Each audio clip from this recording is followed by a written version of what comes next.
Hi, good morning, everybody. Mike Toy here, National Brokerage. Thanks for joining the webcast. Looks like we still got a few people joining. So, quick introduction. Mike Toy, Regional Sales Manager here in the Boise, Idaho office. Today's webcast is going to be on NBGo, the multi-carrier easy app.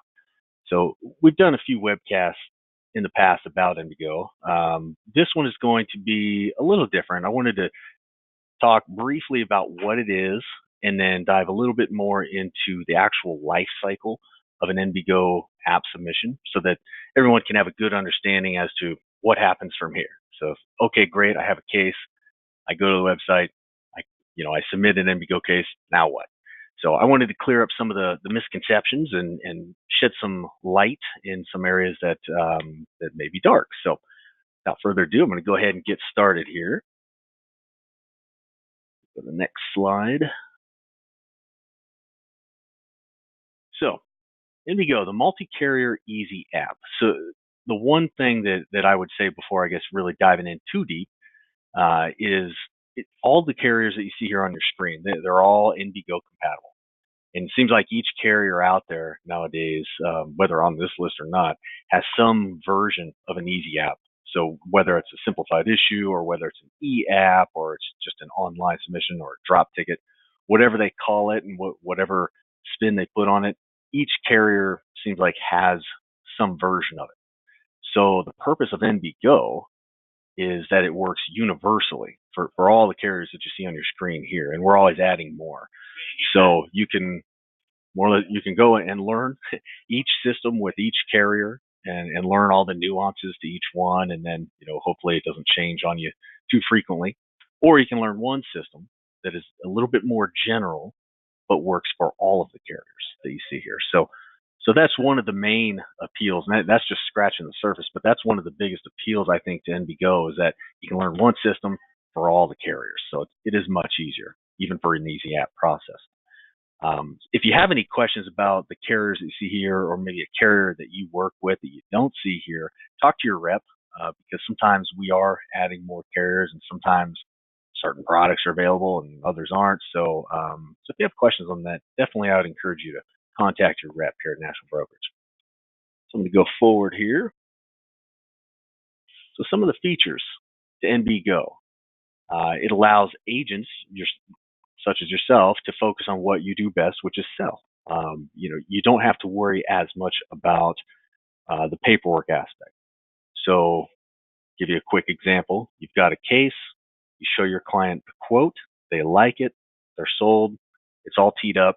Now, instead of you filling out a 30 or 40-page app, you just submit that quote to the NBGo application team, and then our team will call the client on your behalf and take the application over the phone. And that's good for a couple of reasons. One, that's all they do. They're professionals at taking applications. So they don't do any selling. So that means they make sure all the T's are crossed, all the I's are dotted. They know all the forms that a carrier requires, whereas, you or I, as agents and brokers, we may not always be up to date as to what form is required in this particular state for this particular product. That's what they do. So they make sure that everything is done correctly the first time, as much as humanly possible. Occasionally, a carrier doesn't even let us know, so that'll happen sometimes. But they're much better than you and I would be at making sure all the T's are crossed and I's are dotted, and that results in less time going back and forth with your client because that's no fun. Clients don't like it. We start to lose credibility when we tell them, yeah, this is it. We've got everything we need. Look, we're good to go, and then we have to go back for something else, and then go back again for something else because we forgot to get a signature here or a date there. So that is a big benefit to having a professional application team do the application for you. And one other thing that I'll point out is that these are all National Brokerage employees in-house. And the reason I point that out is because a lot of the carriers out there, they hire third parties to do the application. And a lot of these third parties may not be as vested as an employee would be. So their job is just to get the app done, maybe not to get the app done correctly. I'm not going to point out any carrier over another, but I know that happens out there in the industry, and I'm sure some of you have experienced that. So having in-house employees that actually care about getting it done correctly is a big bonus that gets overlooked. So I just wanted to point that out real quick. See here, let me go forward. Actually, before I go forward, a couple other things I'd point out is full case management. I think that gets overlooked. The benefits to that gets overlooked a lot. So when an application gets submitted, the application is scrubbed, so to speak, to make sure that there's nothing else remaining that we missed. And then we've got a full staff of professional case managers here that deal with the underwriter. And, they set up parameds, they chase down APS records when necessary. So that's a big benefit to an agent who maybe doesn't want to spend all of their time doing things like that.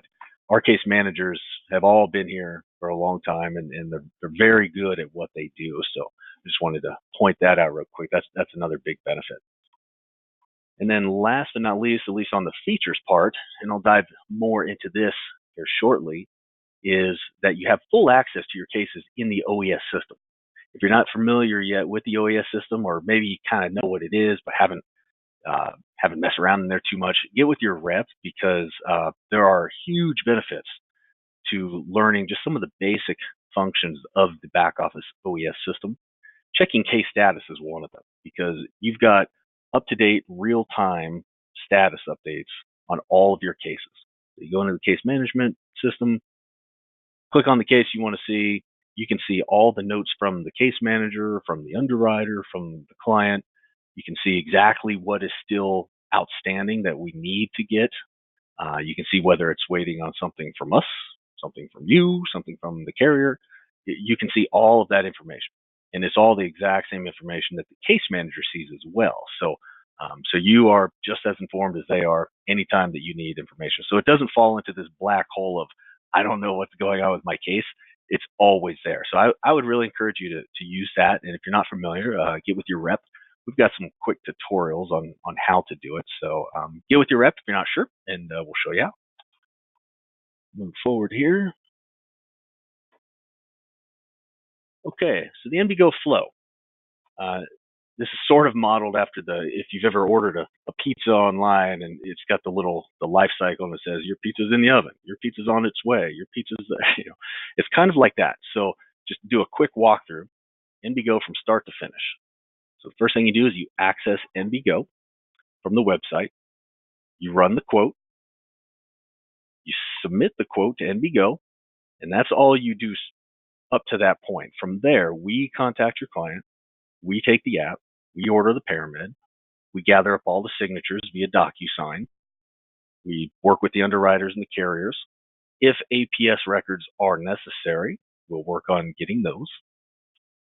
We wait for the approvals, and then from there, you get to do the fun part, which is deliver the policy. You get to deliver the good news, and then get your full commissions.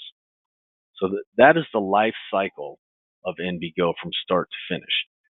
Granted, things occasionally can, wrenches can be thrown into the system, and we'll deal with that when it happens. But that's why you've got a rep. That's why you've got a case manager. We'll keep you informed on those and help you deal with those as they arise. From there, now, what I want to do is actually walk you through an NBGo submission from start to finish in live demo mode, so you can see how a case is submitted, what kind of message you're going to get when you submit one, what you can expect to see, and what your client can expect to see. Move forward here.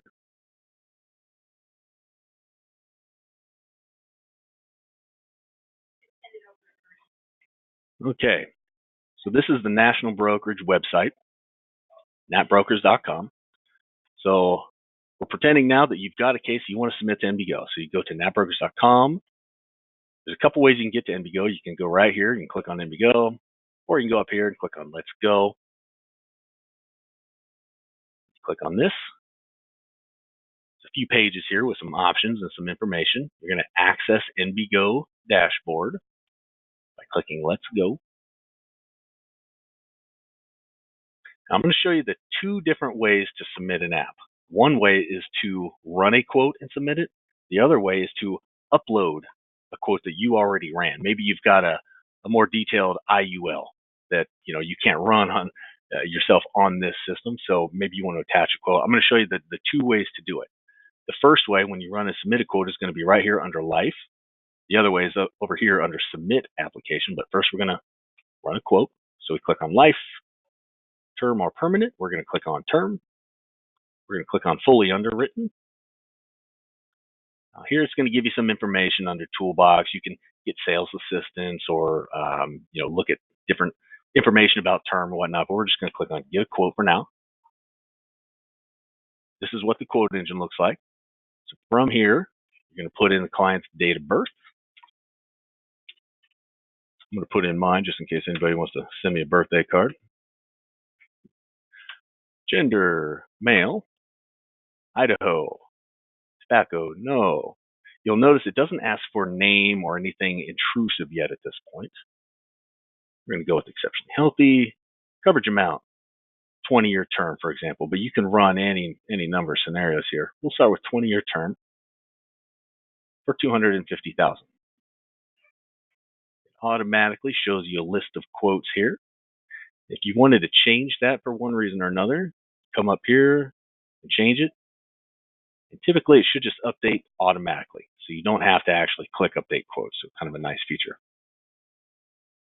So we're looking at the quotes here, and the client says, you know what? I really love protective. Let's go with protective. No problem. Click on go. It'll ask if they want to pay annually or monthly. We're going to choose monthly. And I'll tell you why, too. If they're not sure if they want to do annually or monthly, default to monthly, because they can always choose to pay it annually at the last step if they want to. But if they do it the other way around, they choose annually first and then change their mind later and want to go monthly, it has to be recalculated with the modal factors for monthly rates. So it just slows down. So when in doubt, choose monthly. So you run the quote, chose the quote. It will ask for your information as the advisor. In this case, we're going to put in Mike Toy, all my information. It will ask if you are appointed with the carrier that you selected. So either A, yes, I am appointed with Protective. B, I'm not appointed yet, but I did submit to get appointed through the OES system, which we'll talk about here in a second on how to do that. For C, I haven't submitted it and I'm not appointed, but I will do it right now. So one of these three. In this case, we'll just choose I submitted for contracting. We'll ask for your state license number. We'll put in a fake number here for now. Click on continue. And then this is the last stage right here. So it's going to confirm everything that you chose. It's going to confirm your monthly rate, product and carrier, coverage length, coverage amount. If you have any comments about the case that you want them to know, maybe the client chews tobacco or smokes cigars. So you would put client smokes cigars. Oops, cat was. Client smokes cigars once a month.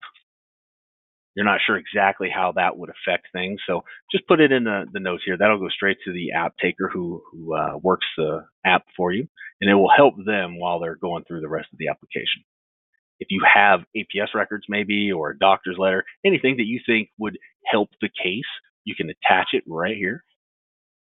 It's going to confirm your information as the rep. And now is when they ask for the client's information. So we're going to put in client.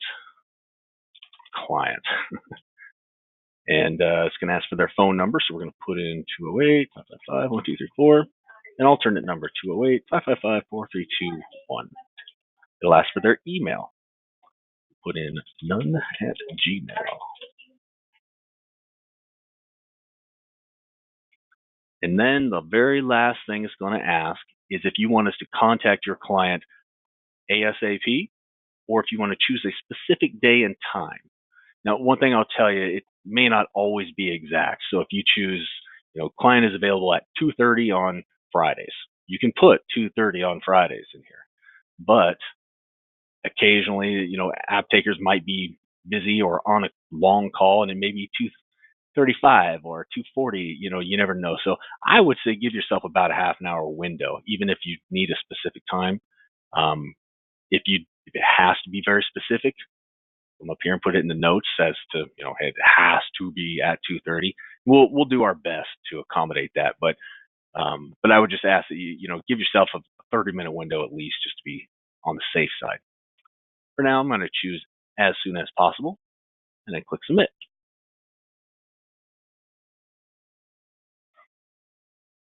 And from there, you're done at this point. From this point, it's going to go to an application team member. They're going to call on your behalf and take the application over the phone.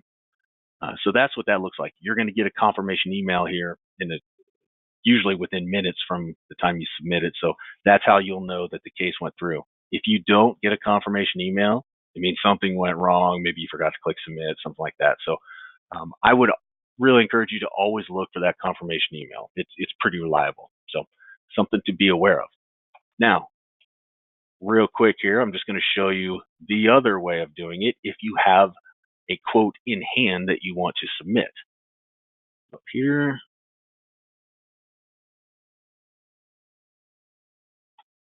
There we go. Okay. So from the dashboard, I'm just going to start from scratch here. From the dashboard, you click on life, term, fully underwritten. Now, instead of get a quote, you'll come down here to submit application. I kind of wish that this was green instead of gray, but it's not a perfect world yet, so we're working on that. But you click on submit application. And from here, the first thing it's going to ask you is to upload the file. So you choose a file. Got one right here that we're going to go with. $250,000 term. Click next.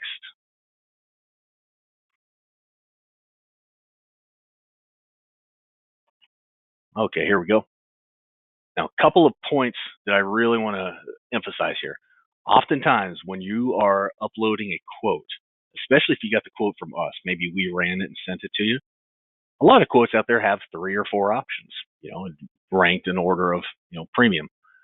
Definitely put which quote you want us to work on.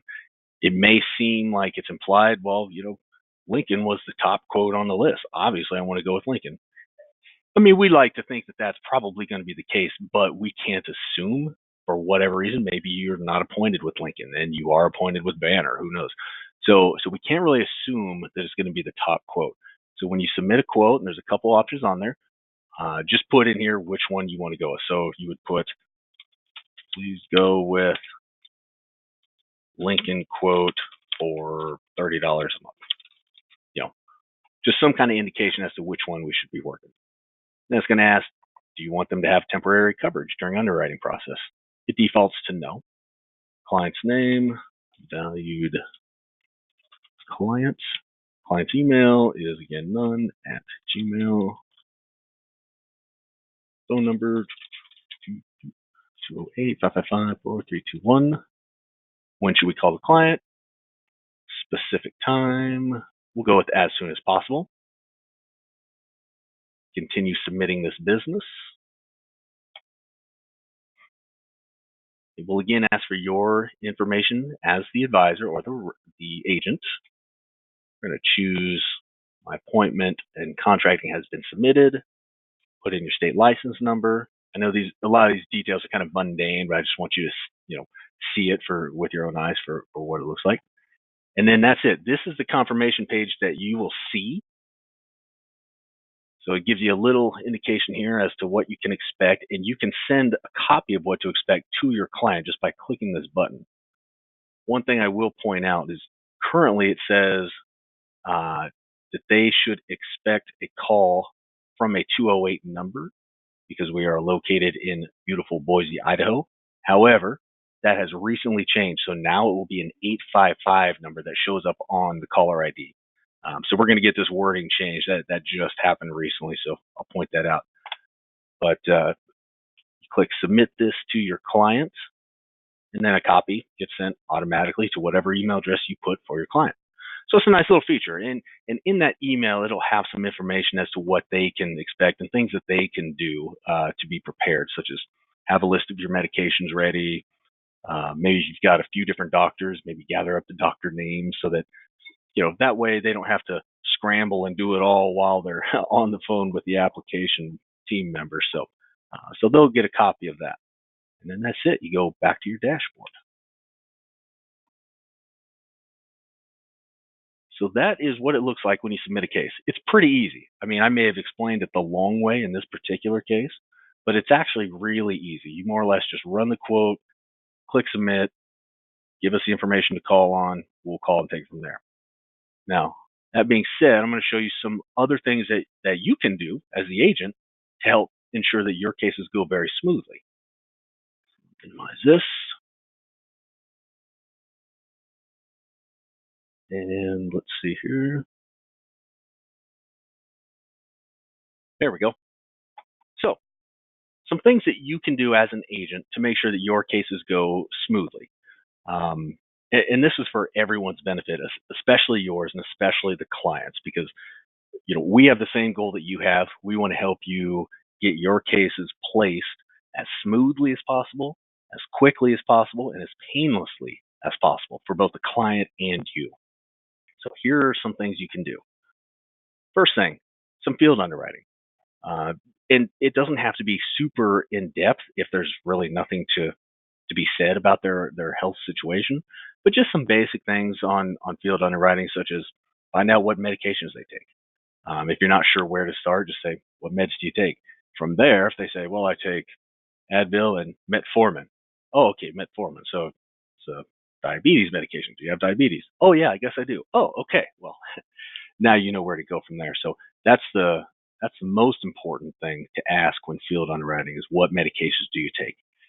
And the reason that this is important is because oftentimes as humans, we think that we are in maybe great shape, and we forget about some of the issues that we've had or are currently dealing with if we're not feeling it at that moment, or maybe it is being dealt with. Maybe, oh yeah, I guess I do have diabetes, but it's under control. So in my mind, perfectly healthy. Well, unfortunately, underwriters don't look at it that way. They have to at least, acknowledge and calculate for that. So it's important to aim right the first time. If we didn't know that they had diabetes when the app was taken, and then we find out, it may turn out that that particular carrier is not as good with diabetes as the next carrier would have been.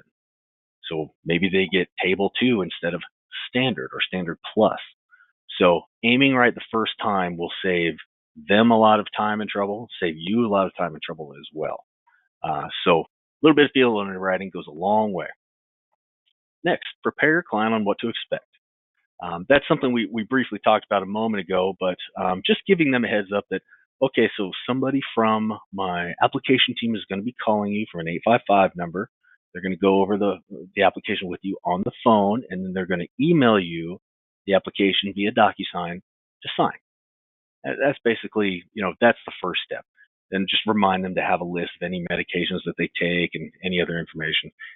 If possible, you might even ask them to gather up any policy information. So if they have another policy or two, find the policy numbers, just have them on hand, because pretty much every application out there is going to ask for that. So just do a little prep work with your client just to make sure that they know what to expect and that they are prepared as much as possible. So that's how you can prepare your client. And then also let them know that email is going to be the primary way that we communicate with them after the application is taken. So we're going to call and take the app with them over the phone. And then after that, if there's follow-up questions, or maybe the underwriter had, a piece that they were missing that they came back to us for, we're going to email them more than anything. Now, if we email them a couple times and we don't hear back, then we, might pick up the phone and call them. But for the most part, email is going to be the primary method of communication. So you might prepare them for that, just to be on the lookout for emails, during the process. Worst case scenario, if we can't reach them, typically what will happen is the case manager will reach out to the rep on the case, which would be someone like myself. And then we would call the agent and say, hey, Mr. Agent, Mrs. Agent, we're having a hard time getting a hold of your client for this one little piece of information. Do you know the answer to it, or can you call them to get the information? And that's kind of the next step if we can't reach them. And then last but not least, here we go. Utilize your OES account to check case status. Kind of like what we talked about earlier. So when you've got a case, that is pending. I would really encourage you to look through the case. Anytime you've got a question, definitely go into the OES. If you're not sure how, get with your rep here and we'll show you how to do it. It's actually really easy. So the reason that I encourage you to do that is it actually helps your cases go faster. Because when you're checking case status, even if it's once a week, once every couple of weeks, that helps a lot because you may have answers to some of the outstanding questions that, you had the answer. You can just answer it right there inside the case status. There's a little notes box. You can put a note saying, here's the answer to that. Here's the name of that doctor or whatever the case may be. So it will help your cases go a lot faster and a lot smoother if you, fairly routinely check the case status, especially if you've got a lot of questions on it.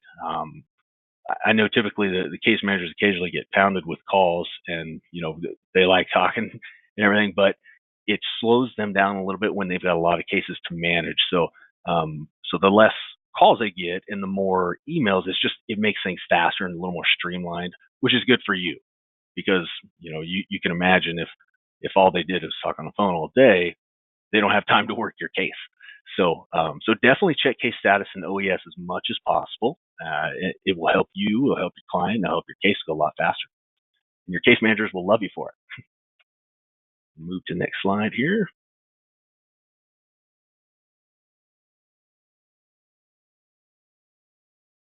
That more or less concludes this. I'm going to open it up for questions here. But a couple last things that I'll say is that in the end, we all have the same goal. We have the same goal that you have and that your clients have. We want to help make your life easier by taking the app for you and doing as much of that work as we can. And we want to help the client by making it as easy on them as possible. Typically, it's easier for them to do these kind of things over the phone and via email. So, you're always going to get one that maybe prefers that face-to-face, in which case, you don't have to use NBGo. You can still do it face-to-face, but we have the same goal. We want to make it as easy and painless as possible on all the parties involved. So I would keep that in mind that we want to do the same things that you want to do. So couple last pieces. I would encourage you also to check us out on YouTube. On our YouTube channel, there are a lot of tutorials on how to check case status, how to submit an NBGo case, how to do your e-contracting.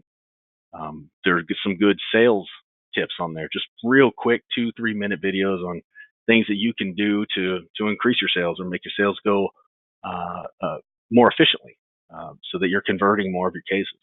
There's a good video on field underwriting. There's all kinds of good information that we put out there for you guys. So I would encourage you to subscribe to the YouTube channel or check us out on other social medias as well. There are tutorials on how to submit an NBGo case and how to submit your e-contracting just from our website as well. In fact, I'll give you a real quick look at that right now. Go home. So on the website, you can go up here to tools and then sales tools. And then right here, you've got a tutorial on how to do the e-contracting and how to do an NBGo case, how to submit. Basically the same thing that I just showed you. So if you forget, I would encourage you to go there. So from here, I'm going to open it up for some questions. Got one question here about commission. Sorry if I forgot to bring that up earlier. Question is it reduced commission? No. Nope. Same commission if you submit it NBGo or if you take the application via paper yourself and then email us the paper app. Either way, it's the same comp. So that's just another reason why I may as well do it NBGo. It's quicker, easier, and same comp either way. Next question here. Average underwriting time. I don't know. I haven't looked at the stats recently to know what the average underwriting time is, but the last I checked, we were averaging, I think we had shaved off 16 days on, from submission to commission, we call it. So we had shaved off about 16 days doing cases via NBGo versus doing them the traditional way with paper applications. So that may be higher or lower now, give or take, but that was what it was last I checked. So good question there. Thanks for asking. See if we have any other questions.